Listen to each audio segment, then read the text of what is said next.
I was literally sitting in a traffic jam with my daughter talking about Wordle. We both love maths, and it took a couple of minutes before that kind of train of thought went into, well, surely this could work. So we just sat down and chatted with Richard Mann of the game Nerdle, which you can find at nerdlegame.com. And it was probably one of our favorite guests, I think, so far, Aaron. And I'd be curious to hear what was your favorite takeaway from that interview. Well, I think we've heard so many diverse stories on our little podcast journey so far. But one of the things that really resonated with me was Richard talking about some of the differences of running Nerdle as a business versus some of the B2B or SaaS companies that he's run or been a part of before. And I think the contrast between those is really poignant. I think it's really, if you're on the sidelines thinking about starting a game, it really makes you want to go build a game and have an audience for it. A lot of pros to running Nerdle as opposed to a B2B company at this point. But Nate, what were some of your takeaways? Well, being a designer, I think his answer to my questions about branding really stood out. I think Nerdle is one of those games that it just feels a little bit different from all of the other derivatives of Wordle. And his game, he really has made some intentional design decisions behind the colors, the character, and he's applied that to the merchandise and so forth. And I think it's just a really thoughtful approach to making the game feel very personal and stand out from all of the other games like his. So really thought that was really interesting. I think the other thing that really stands out in the interview was how he's really built a family business out of this and connected with his kids, which is pretty cool. But without any further ado, here's Richard. I'm Aaron Cardell, and I'm here today with my co-host Nate Cadillac. Today, we're excited to speak with Richard Mann, the CEO and founder of Nerdle. Richard is a data scientist, physicist, accountant, financier, business executive, and startup proponent. He has a very extensive background in business, marketing, tech, data analytics, and financial industries, with edutainment, gaming, and the form of Nerdle being the most recent. Nerdle is a daily math game solved by logic and a little mental arithmetic. Each day, there is a new math puzzle, leading to a hidden answer in the form of a simple calculation. Inspired by Wordle, the classic version of Nerdle has 8 cells for inputting digits and math operations. The cells light up with different colors depending on what your answer is. And just like Wordle, you aim to make enough educated guesses before your chances run out. The Mann family has built something very special with Nerdle. As finalists in the Great British Entrepreneur Awards 2023, known as the Grammys of Entrepreneurship, they are deservedly recognized as some of the UK's most inspiring entrepreneurs. Richard, we always like to start out and ask, what's your favorite game to play?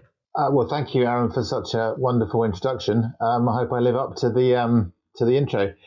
So my favorite games, including my own or others? You can include your own, but let's add at least one other.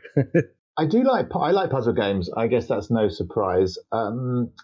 I do tend to start my day with a run through of some of the various maths games that we've created, partly for fun and partly for QA purposes. So maybe we'll come back to those later. There's a couple of other games I love playing of the Wordle variants. So Wordle is still go-to game. I still play that most days. As another word game I love called Waffle. It's another UK, another Brit that's created that one. James is a lovely guy.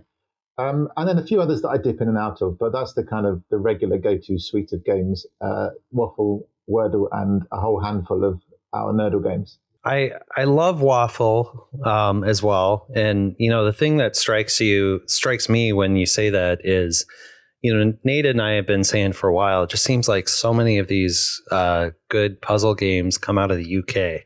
Do you have any insight as to, is there something special in the water over there, or why are so many of these games from the UK? Well, that's a good question. So I guess we can't take full credit for Wordle. Josh is a Brit, but he's been in the US for a long time, so we'll share the credit for that one, shall we? if you look at our internet traffic, I mean, the UK is a big player in terms of all things gaming. Not as big as the US, but maybe slightly disproportionate compared to our size. Um, I don't know. It's quite. There are quite a lot of entrepreneurs over here. Getting into casual gaming isn't as hard as other things might be, where maybe the US has an advantage. But maybe I think it's just luck as much as anything else. That's fair. Well, you've certainly got a very diverse background. Looks like you achieved a master's in physics, and just kind of curious. You've kind of weaved in and out on your career path here, but it seems like you ultimately decided not to pursue a career in physics, and just curious to hear your thoughts on maybe why you charted a different path. I think the UK is a little unusual in that people who come out of university have not chosen their career. we do not go to university here with any idea whatsoever of what we're going to do next. So it's not that unusual for someone to do physics and then do a few years of accountancy and then something entirely different. In fact, I joined one of the big accounting firms very early on. I didn't realize I was going to spend 3 years learning to be an expert photocopier. But in the days, that's what we were doing. But I was surrounded by lots of bright people having done all sorts of different degrees as a background. And we kind of thought about it as a mini MBA, a few years, got a bit of pay, got some experience under our belts. But I very quickly realized that I love technology. I was working with all sorts of clients, but I love technology. And the thing I really liked was the small firms. The company that I worked with was huge. We had big clients, but if I possibly could, I stuck my hand up and said, can I work with the smallest of the ones we had? And it didn't take me long to realize that I wasn't really for the corporate world and I wanted to do something smaller. So still not physics, but maybe a little bit closer with a bit more tech. It was in 1999 I did the first startup with a very good friend of mine. Literally a bedroom startup. We started working in his bedroom. And then I got the bug of early stage startups. So Nerdle was a bit of a random one. Everything else I've done has followed a nice, neat path of business to business, bit of data science, bit of transactions and payments, but all B2B, all kind of a fairly logical progression of things until I just completely accidentally fell into Nerdle. But along the way, I've done a bit more data science, a bit of programming. I kind of like to be a jack of all trades. I do dabble in all sorts of things. So there's still a bit of a passion for the sciences and maths and numeracy and education. And maybe that's part of the reason I created Nerdle. But I love playing with stuff. I mean, I love playing with stuff and I love solving things. So there we are. I love that. So I'm curious, before Nerdle, had you built any games prior to that? And where does your love for gaming come from? I never built games. I've got two great kids. I mean, they're a bit more grown up now. My son's at university, and I used to play some kind of made up games with them when they were younger.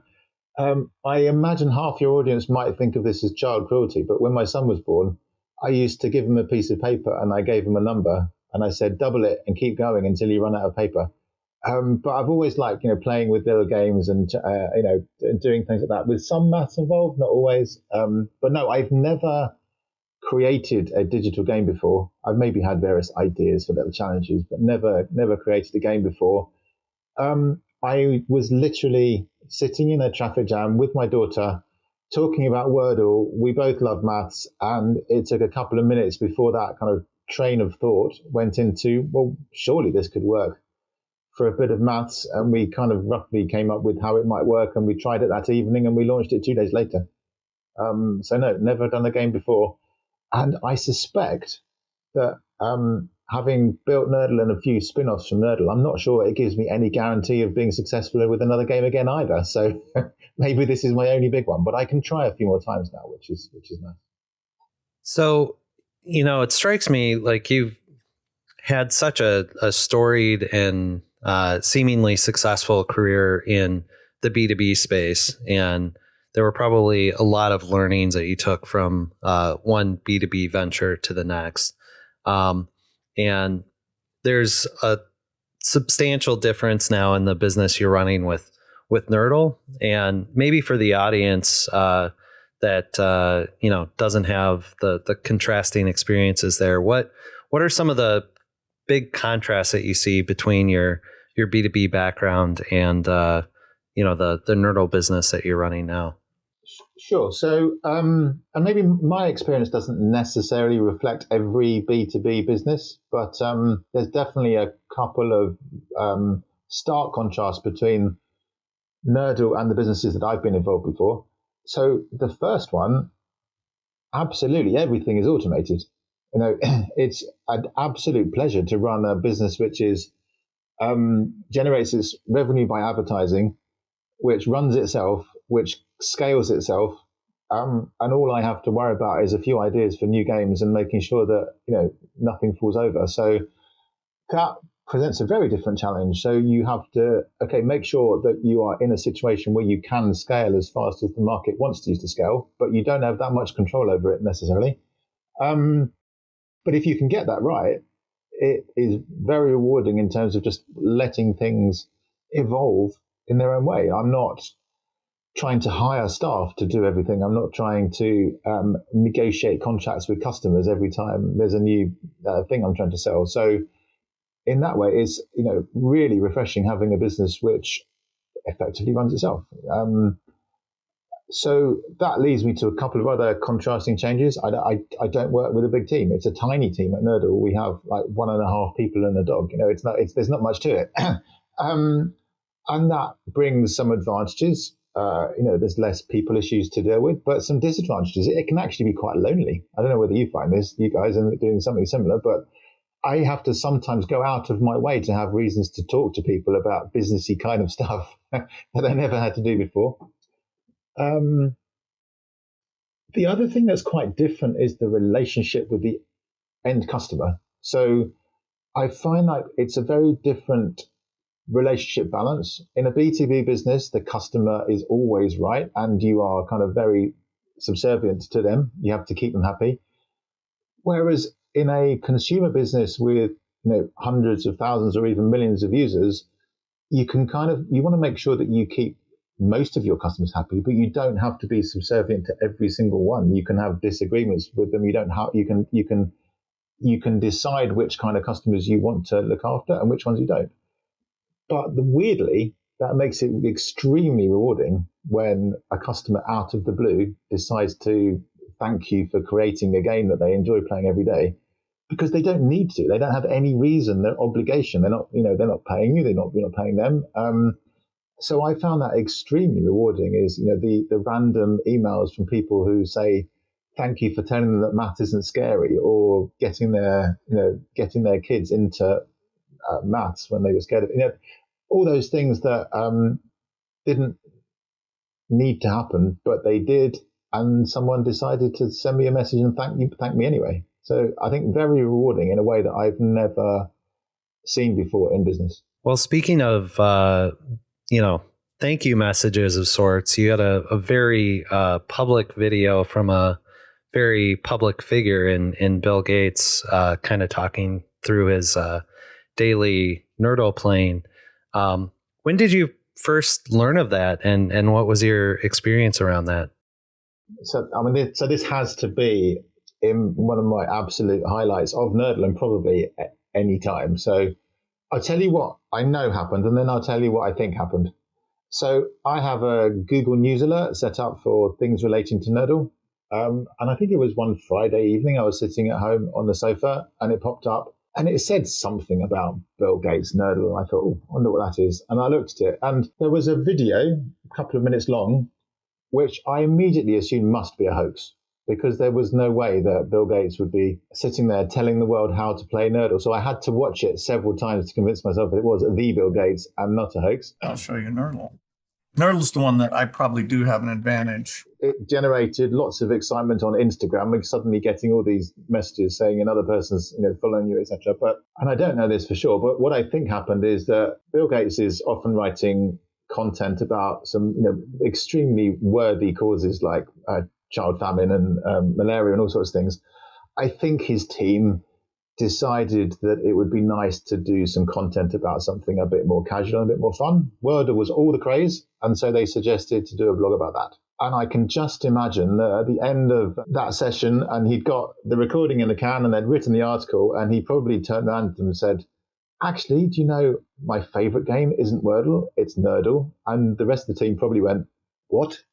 We've never heard of it. And then they just recorded a video of, Bill Gates telling the world how he likes playing Nerdle, and not only that, how to play it. It's the best demo video I could ever imagine. I think I may have won today. That's fun. So yeah, having fallen off my sofa, picked myself up, I thought, well, how on earth do I get Bill Gates to respond to something? So I decided my best bet was I created a Nerdle puzzle generator using Excel, and I posted that on Twitter.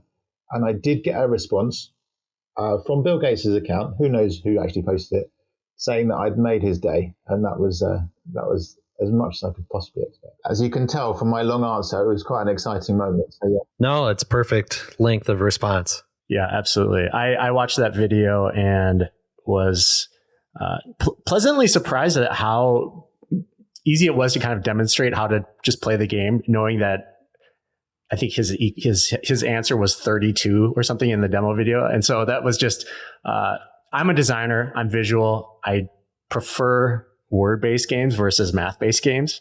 But watching him do that was a treat, and actually a great introduction to your game. I do want to ask you a little bit about you talked a little bit about scale, and the games that you've designed. Most games you'll see that they create kind of an easy level, sort of the original level, maybe an expert level, but you kind of rebrand each game. And I'm just curious about your thought process behind that, how you decide to come up with like a new name for a new type of game or a variation of its difficulty, and maybe just even the characters and the colors. I would love to kind of know like what drew you to all of those things. So different levels and different games. That's an interesting one. So we were obviously inspired by Wordle, and it's a daily game, once a day. You don't get to play more than one game of Wordle unless you go somewhere else and find a copy. So it was an interesting kind of internal debate that we had as to whether it was a good idea or a bad idea to give people more than one game a day. It's like the benefits of one game a day are, it's like a little snack. You don't want to eat too many things. It might be bad for you, but if you enjoy it, you'll come back tomorrow and you can develop a habit, and that's good for you if it's a game that's encouraging your brain and exercising the grey matter, and it's good for us if you keep coming back again and again. So we weren't sure what would happen if we said, okay, all bets are off. You can do as many games as you want, or introduce other games. So we decided on a kind of hybrid, which was to provide other variants of Nerdle, which the keenest players could do all of, but also to some extent were targeted at a slightly different audience. We had, I think the first one we did was Mini Nerdle, which is smaller, easier. It's better for a younger audience, but it's also quite fun to play anyway. It's just the same game, but a bit quicker. It took us a bit longer to go the other way. And maybe an older audience too. Maybe an older audience, but I know you can do Nerdle. But also, it took us a while to go the other way and go for Maxi Nerdle, but that's a bit more for the really kind of passionate maths players that we have. So not only is it a longer calculation, it involves brackets and square and cube and other things like that. So there was an idea that maybe it's scratching a different itch, but also we didn't want to just go for, now you can do 10 Nerdles a day. It had to be something slightly different. Also, the easier games were specifically for one demographic, which is quite important to us, which is schools. Nerdle is not mostly played in schools. Most of the players are my kind of age. I said that's a very big demographic for us. But it is played regularly in schools. And the fact that teachers love it and think it's educational, and pupils love it and think it's fun, it was something that we wanted to encourage. So providing an easier version for younger year groups, providing an option to create your own Nerdles, that kind of thing. That was quite important for us to kind of tap into that. It's not education, but like just providing tools that if teachers think this is fun, just make it easy for them to bring into the classroom. So that was quite important. Does that make sense in answering the kind of multiple games question? I mean, it took us a while to branch even further out into some of the other games, and maybe I'll talk about that for another question. Now, what were the other things you asked? All right, colors. Now, I mentioned earlier the idea for Nerdle came up with a conversation in a car with my daughter. So she is now 16. And she's loves computer science, loves maths. She'll do all those subjects through school and university. But she's also got a much better eye for design than I do. So every idea I have, I show Imogen, and she generally will tell me it looks awful. So Nate, we need one of you probably. But she will she'll often put me straight on what things should look like. And I think 24 hours after we had the initial idea, we thought we've got to do a little bit of branding for this. So we tried to come up with a very nerdy color scheme that looked good, but it had to be nerdy. So the 3 hex values for our color scheme come from the magic number, the number that you find in nature all over the place. And so the hex values literally come from the first 18 digits of the magic number. And we went through all the other numbers like pi and the square root of 2 and the square root of 3 that we could use, but their color schemes looked awful. But thanks to the magic number, it actually doesn't look too bad. So there you are. There's a little nerdy secret to our color scheme. That's fantastic. The characters came a bit later. So less than a year ago, I wanted to kind of give Nerdle a bit more personality. And I've worked with a wonderful kind of creative designer over the years who's done T-shirts and all sorts of things for businesses I've been involved with before. And so I don't know why I didn't do it before, but I asked him to create me a toolkit of things that I could use. And I'm not a great designer. I can use PowerPoint and Canva and all those things, but a toolkit that I could use to create things for Nerdle that was reasonably scalable. So components, I mean, literally a robot with arms that I can add and remove and things that they can be on his head and all those other things. So that was a great move. It made all of the content that we've done since, social media, in the game, everything else, so much easier and a bit more professional than I could ever have done on my own. So yeah, that was Scott helping out with our robot toolkit. The robot was since named by the Nerdle audience as the Numbots. So yeah, we've had a whole sequence of Numbots that we've used since about a year ago. I can actually I know you're not necessarily going to do this on video, but you can see I've even got an Amazon book with the Numbots on it. So yeah, that's available. We've done various things. Merch. Oh, that's fantastic. I think we're going to have to purchase that. Yes. So merchandise, T-shirts, mugs, books and things has been quite fun. But again, not to mainly make any money. I just think if there are people out there that are passionate enough about Nerdle to be happy to wear a T-shirt with a number and a slogan on it that talks about Nerdle, why not?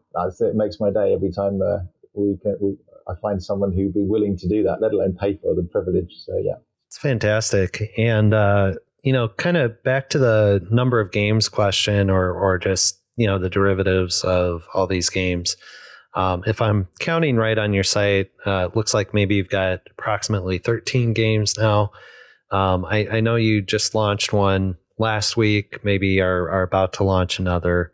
Do you have any parameters around like, I really want to launch a game a month, or is it just kind of when inspiration strikes, or how do you view that? Probably a little bit of both of those things. So we've dabbled with marketing and advertising strategies to try to get new users, and I find it a little unpredictable and not as effective as if I can give the audience that we currently have something new to talk to their friends about. So there is an element of me wanting to use games as content, right? They are something fresh, something new. I find it's great to get feedback from the Nerdle audience on the new games before we really make them public. So we have quite a large email list. We can do push notifications to ask people to test a new game and give me feedback before it goes out. And I think that also creates a bit more loyalty, but it gives me some great feedback on whether it's the games are hard enough, fun enough, easy to use, all those things. But I think it is probably 50% of it is to create content for something for the Nerdle kind of audience to talk about, and 50% because I'm running a business which had a amazing start. In 4 weeks, having spent $250, we had 1 million people a day plus playing Nerdle. But the flip side of that is it can't carry on forever, right? It was inevitable that it's going to, something else becomes the next big popular thing. People stop talking about Wordle. People start getting annoyed with people sharing scores on social media. So that massive spike, that peak, it was inevitable that it was going to come down a bit. So the challenge in that environment is, unlike the kind of businesses I've been involved with before, where you're always forecasting hockey sticks going up, it's a question of, okay, well, if I do nothing, the audience is going to decline. So what can I do to keep the audience engaged and try and find new users and make sure I'm feeding a demand for more puzzles from people that want it? So that's where the new games come in. I think that's probably the best thing I can do, is to create more games that the audience that I currently have finds fun and engaging and might talk to other people about. If you're willing to share, I'm just curious, having these 13 or so games at this point, I have to assume most people are playing classic Nerdle. Are you willing to share anything in terms of like maybe percentage that are playing some of the other games? Yeah, so roughly speaking, 75% of our traffic still comes from classic Nerdle and the very immediate similar games. So the rest, the other 25%, from the wider kind of collection of games that we have that involves, they're all maths games, but they are a little bit different. So cross Nerdle is like a crossword puzzle. If you've never seen a Nerdle or a Wordle before, but you know what a crossword is, you can do a cross Nerdle. Or maybe you can have a go at cross Nerdle. I'm not promising you can do it. But they're not that. The maths isn't hard. And then nanograms involves us feeding you with a selection of numbers and symbols, and you have to rearrange it. It's a bit like an anagram puzzle. And then a couple, including the one that we've done recently, which is 2D Nerdle, is kind of moving into more of a kind of two-dimensional grid, a bit like a waffle, actually. And so, going in that direction. Other ideas? Well, every time we launch a new game, I ask people what would they like to see from us next, and it's always math puzzles. So we'll stay with math puzzles for a while. We have one puzzle which involves words, but it's not the most successful of all of our games, and it was a bit of an experiment. But everything else is trying to build out Nerdle as something where people know that they can come here for a bit of fun with some numbers. So we might as well carry on in that direction. I think I've got a few more ideas. So as long as they keep coming, we'll keep generating more games. You're touching on something that I think we think a lot about, and it's how to make math fun for kids. Do you have any insight into the challenges of doing that and what you've been able to accomplish? So I think maths is fun. I mean, it doesn't take much, but it's a slightly difficult position to start from. I'm sorry, that we call it maths over here and you call it math, so I'll go back to math. But honestly, I think part of the barrier is when someone that you know as a child tells you that math is not fun, or is scary, or is difficult, or is boring. So I think it's an attitude change. If you think, if one of your parents did not like math at school, there's a very good chance that you won't either, because they will tell you that math is not fun. Whereas for me, math is just a puzzle, and the math that we do with Nerdle is simple arithmetic. There's nothing complicated there. That does not mean it's necessarily an easy puzzle. We had a couple of days last week involving 3-digit divisions. Now, I don't know when they're going to come up any more than you do, but when I was sitting there scratching my head in the morning thinking, I should be good at this by now. You know that simple arithmetic doesn't necessarily make for a simple game, but there's nothing complicated there. But for me, Nerdle is fun for the audience that thinks it's fun because they think of it more of as a puzzle and a little challenge and something just to get their brain around rather than the fact they think of it necessarily as math.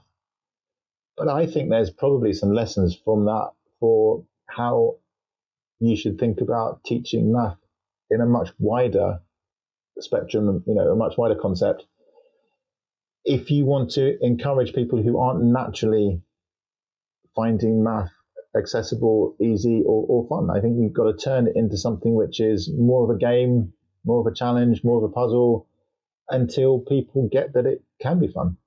Yeah, and I think you've done a great job with making math fun with what you've built so far. So appreciate that. Yeah, I think we realized that Nerdle was being played quite a lot in schools very early on, and I think really encouraging that was something we were keen to do.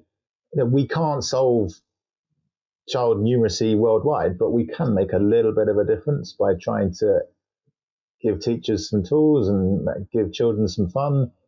We've also been lucky enough to have an audience which is happy to support some charitable initiatives that we've done. So we've raised some money for Save the Children. We've raised some money for a UK charity which sponsors kids in developing worlds. And we've run fun things like advent calendars involving a different maths question every day and asked people to support through donations, etc., which have raised a few $1,000s along the way. But, it's not massive in the grand scheme of things. But, if there's a little bit we can do to help whilst having a lot of fun at the same time, then, delighted to do it. And in the spirit of, making this fun, you mentioned earlier, like sometimes you'll try out a new concept and you'll maybe send out a push notification and you'll have a desire to see what people think of a game that you've come up with. I'm curious, is there a particular path that you take on early validation of any of these game ideas, or is the build process so short that you just sort of you build it and you push it out and you see what everyone thinks, or is there more of a validation step on some of these games? So I'm kind of lucky enough to have enough involvement from the family that I use them as my first line of QA testing. So they can be pretty ruthless. I have quite a lot of ideas, but only about 10% get through that first screen. So yeah, I'm often told at the breakfast table, don't be so ridiculous, that idea is rubbish. So that's the first line of testing. But beyond that, as you say, we're not running a business where it takes millions of pounds to develop a new game once you've got an idea. So it's actually quite easy to test some things by making them. And that might be testing it myself. I'm very heavily involved in the game development process. I can do much more coding than I could 2 years ago. And actually, I find once you start to put a game into on the screen, you can quite quickly realize that some things you thought would work don't, and maybe some things you thought wouldn't work are actually quite good. But then I tend to play with a small number of friends and just to try it out, and then use the Nerdle audience as a bigger test group, and they're generally very willing to help. So, the last game that we launched last week in beta is this 2D Nerdle. We've got a few hundred people who have given us feedback on a survey. We also do a bit of demographic testing at the same time, so I know whether it's resonating with the older or the younger audience.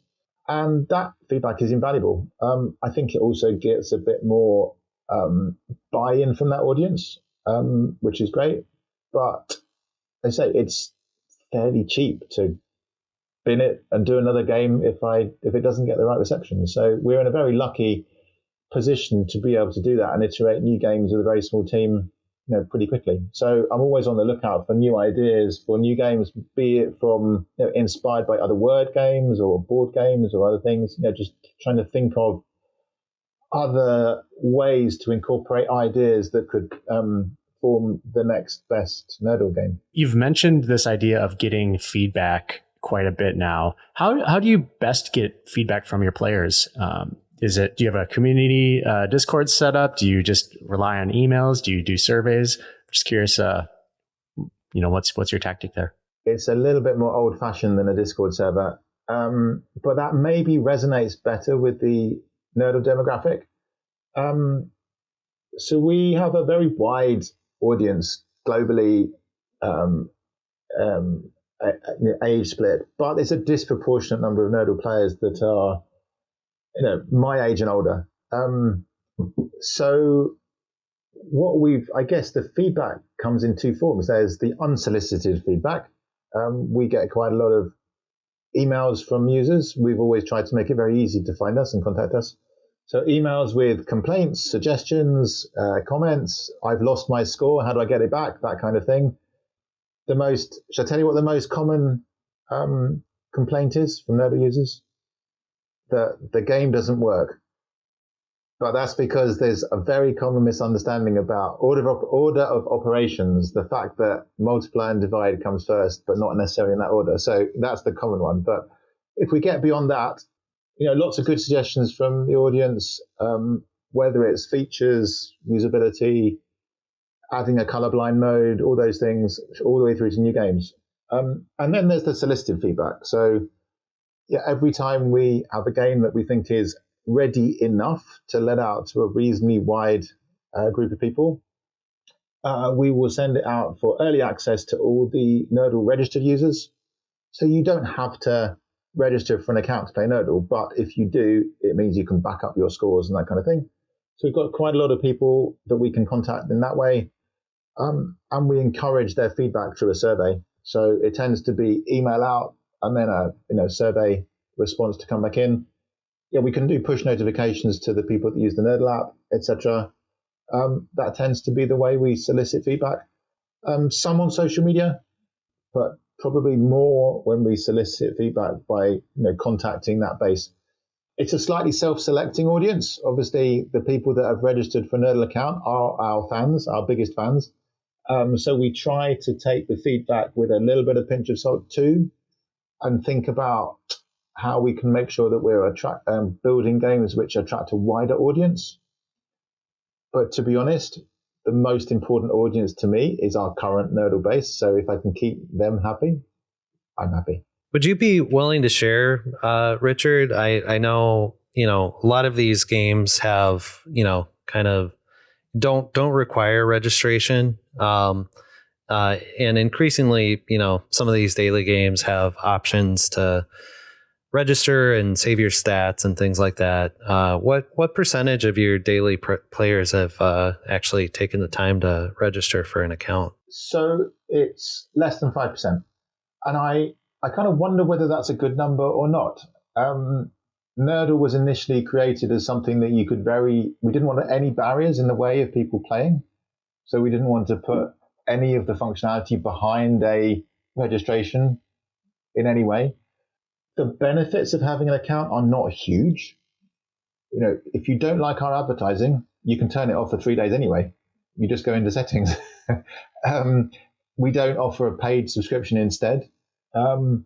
We do offer a cloud storage where we can keep your stats to avoid the risk of losing them, but that's not a huge benefit. So I think the benefits are not huge. We have a couple of features where you can store scores from other games and things like that, but that's not a very visible feature. So I do wonder whether we should push it a bit harder. It's great to have an email base that we can talk to and solicit feedback from. But even though it's less than 5% on any given day, there's still quite a lot of people that are registered for an account over the last couple of years. So it's still, it's a decent sized base that we can communicate with and a very valuable resource for us to have. I'd like it to be a bit bigger, but I don't feel the need to push it too hard by taking features away from users that don't register. So no, I'm reasonably happy. Richard, you jogged my memory on something there. You have a site that I believe allows you to share like maybe your Wordle stats into the site and maybe share it with your community, and maybe does that for other daily games too. What's the name of that site? I thought that was a really clever idea. Yeah, so we call it Leaderboardle. It's a bit of a mouthful. I'm not sure whether it was the best idea to give it a different brand or not. So at the time, we thought that it would be quite cool to have a place to store lots of game scores for all of the different Wordle variants, particularly given that it was obvious that there was a bit of pushback for people sharing so many scores on social media. And if you remember, in like March, April, 2 years ago, there were scores everywhere. I was getting a little bit annoying. So we kind of developed Leaderboard in response to that. But over the last year, we've started to kind of flip that back into the Nerdle account. So it's becoming a little bit less visible as a separate brand. It's become the account registration for Nerdle and all of our 13 games. And we don't push the feature of storing other games that are not ours quite so much, but it's still all there. So it's kind of evolved a little bit over time, but it's been very helpful to be able to turn that into an account registration feature for Nerdle as we've built out our own games, and we still have some diehard users who still record 20, 30 or 40 different scores for different games every day. So we're not going to get rid of it anytime soon, I promise. You know, one thing that you've mentioned a few times, Richard, is you have a merch store, and we've talked with a lot of game creators about advertising in general, and it's a hot topic. Whether to turn on ads or to keep them off. I'm just curious about, it seems like you probably monetize mostly through ads. What's your stance on in-game advertising? And I know that you mentioned that you could turn off ads if you sign up for an account, which is a great idea. But I'd love to hear your take on this. Sure. So don't forget, I've never run a consumer business before, and therefore I've never done anything to do with advertising before. So I had to kind of make this up as I went. We were very lucky to kind of get traction so quickly, and I was approached for a sponsorship deal. Was the first piece of revenue that we did. It was like a takeover every page, and that lasted a few weeks before we then decided to switch it out. Started with Google AdSense, which was quick but didn't have much else going for it, and then everybody I talked to just said, look, you've got to get a good agency on board. You'll get quality advertising and you'll make a lot more revenue. So, I mean, the logic seemed obvious. And the quality was actually much better when we did that than previously, where I literally was spending all my time trying to decide which ads we were happy to run and which we were not. So someone else does that for us now. It was the best decision operationally to make. We actually allow you to turn off advertising. You don't have to have an account. You can literally turn it off at any time. And that was partly it was just an easier thing for us to do than argue with people about whether we should have advertising or not. If you don't like it, you can turn it off. It will reappear again in 3 days, but you can turn it off again. And that partly was in response to the fact that we knew that it would be better in an educational environment to be able to run Nerdle with no ads on it. And so it was partly to let teachers know that if they want to run Nerdle in the classroom on the big screen, but they didn't want ads on the page, and we try to make sure that our ads are age appropriate, but you can't necessarily please everybody. The simplest answer was just turn them off, play the game, and then they'll come back again next time. But I think without advertising revenue, we would hardly be a business. I mean, it's nice to sell a few T-shirts. It doesn't pay the bills. It's nice to have a book on Amazon, but only because I never thought I'd be able to publish a book of any kind on Amazon. So it just ticks a box. Advertising, I think, is the only way that we could run this as a business. The only one we haven't tried is some kind of subscription model. And I think we probably could charge a fee per month as an alternative to advertising. It's never been a massively high priority. And if I'm honest, having run Nerdle for just over 2 years now, if our current audience doesn't like advertising, why are they still playing anyway? So I don't think it's an issue at all. I think if anybody who wants to play Nerdle didn't like our ads, they've already gone. So there's not a lot of point in us changing that model now. We have, I think, a good model for the audience that we've got, and nobody complains. So I think it's good. Well, I think you've done a pretty tasteful job with it, and it can be a difficult thing to wrangle, but having an ad partner definitely helps keep your operating costs down for sure. Well, and it's a complex environment. I mean, I think the idea of plugging into all those ad networks would be a challenge, probably, that we shouldn't do. What we should do instead is use that time to go and build some new games. On that note, you have just launched a new game, and I'd love to just hear the name of it and what is different about this game than the others. So the latest game is called 2D Nerdle. So a traditional Nerdle is one line of calculations. This is more like a magic square, so it goes across and down. We've done a couple of games that I've already kind of moved away from the original Nerdle. This one is a twist on that. So it's less like a crossword, more like a magic square. It's quite a challenge. Interestingly, with this one, we decided we would have a number of levels. So there are 3 different levels. That's a kind of a new concept, which we'll see how that goes. So there's 3 games you can play every day. And I think, depending on whether that concept is well received or not, we might think about introducing levels for future games. But I think it's just a nice twist on the original Nerdle with the same kind of color scheme, the same meaning of the different tiles. But this time you have to kind of think twice as hard because you're going across as well as down. So I think it will appeal to the Nerdle fans that like an extra challenge. Whether we get players coming to play that don't play Nerdle, I don't know. I hope we do, but I think it will definitely appeal to the existing Nerdle audience. Well, Richard, if people want to find you online, where should they look? Well, come to Nerdle. That's the best place to come. If you go, if you play Nerdle at nerdlegame.com, you can find everything that we've talked about today. I'm not sure why you'd want to find me, because I don't think I'm that interesting. You can find my details in the About Us page on Nerdle, and you can find me on the usual social media channels. But I wouldn't waste your time doing that. I would waste your time coming to play a couple of maths games, and hopefully we can entertain you that way. And if you're not already into Nerdle, hopefully we can do what Nate was suggesting earlier and persuade you that math games can actually be a lot of fun. Well, that's great. Thank you so much for being here, Richard, and we really appreciate it. Thanks, Richard. No, an absolute pleasure. Yeah, I look forward to chatting again another time.